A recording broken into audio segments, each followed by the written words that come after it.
Okay, kefir making tip 1. Stay away from milk that has vitamin D3 in it, also vitamin A palmitate. Reason being is they extract the vitamin D from this lanolin from sheep's wool. That's right, sheep's wool. They take the wool and they separate it with a chemical process to extract the oils out of the wool, which gives them the lanolin. Yeah, true story.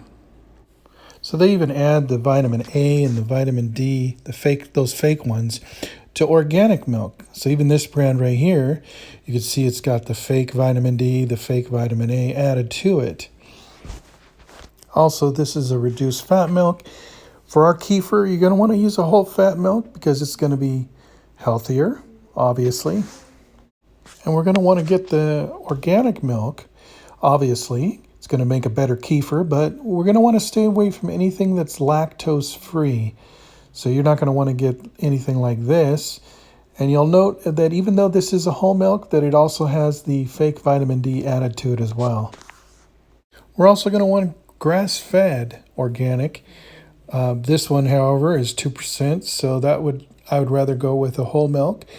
And the problem with this is that this has also got the fake vitamin A and D added to it. So this one would be a no-go as well.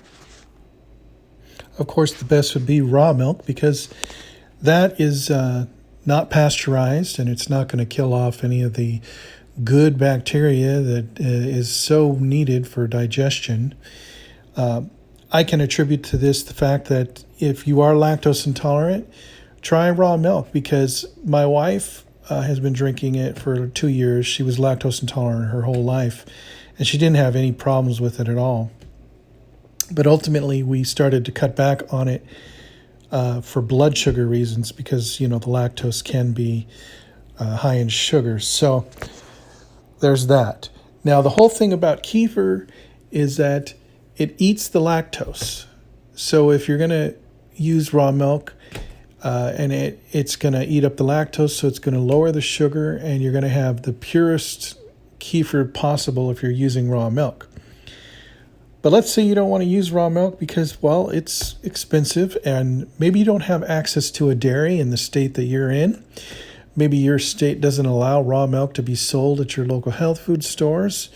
So I'm going to show you how to save money and get a good live kefir that's going to help you, and it's going to save your pocketbook. Okay, step 1, you're going to want to get a good milk, and we've gone over all the milks here. So what you're going to want to do is get a good grass-fed milk, and it doesn't matter that it's ultra pasteurized because what we are doing is adding the bacteria back into it with the kefir.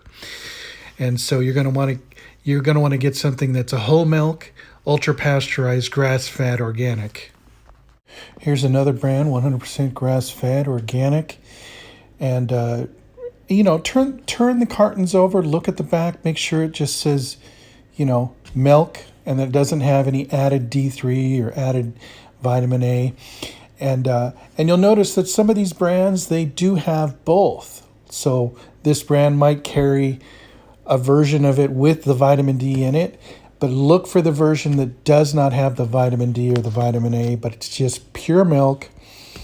And of course, it's going to be pasteurized because there's so much pressure with regard to the government regulations regarding that. But you're going to save money if you don't want to spend that on raw milk. Again, we're adding the kefir into the milk, so it's going to infuse that life back into it. Step 2, you're going to want to get some kefir grains. You can either get them from somebody else or you can order them online. Personally, I got mine from a dairy here in Texas off Highway 6, Healthy Way Dairy, and I picked up about an ounce for $2. You might see it online for as much as $15, but keep in mind, once you get them, they will continue to perpetuate forever. So think about the investment of what it's worth. Step 3, you're going to want to get some jars. I like these jars, the White Mountain yogurt, the Bulgarian yogurt jars. They work really well. Before we move on to the next step, I almost forgot to tell you that one of the easiest things to do is to use half and half, because in most brands of half and half, it is simply pure milk and pure cream with no added D or A.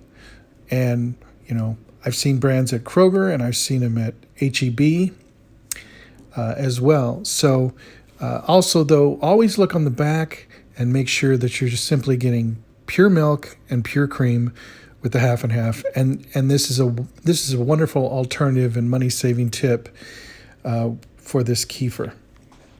Okay, the last step really is you're going to take the kefir. This is what the kefir looks like, kind of like cottage cheese. You're going to put about 2 spoons in the jar and then add your milk to the jar all the way up.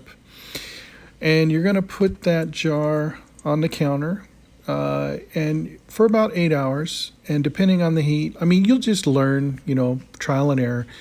But you can't really go wrong with this. The worst thing that'll happen is the whole thing turns into like a real thick yogurt consistency. And you end up just getting more kefir grains to work with for the next time. But, if you want it less, if you don't want it as thick, you can just leave it out for less amount of time.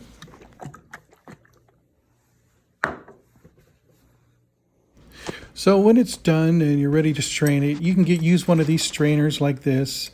You can pick one of these up at like the dollar store and use a spoon to kind of, agitate it and, sift it into a cup.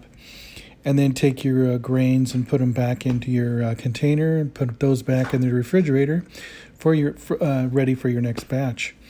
And that's it. And this is gonna be a life-changing thing for you. Believe me, it's been wonderful for myself. I crave it. I feel like the bacteria are symbiotic with me, and they communicate to me and they heal my stomach. All right, God bless everybody, and keep seeking truth.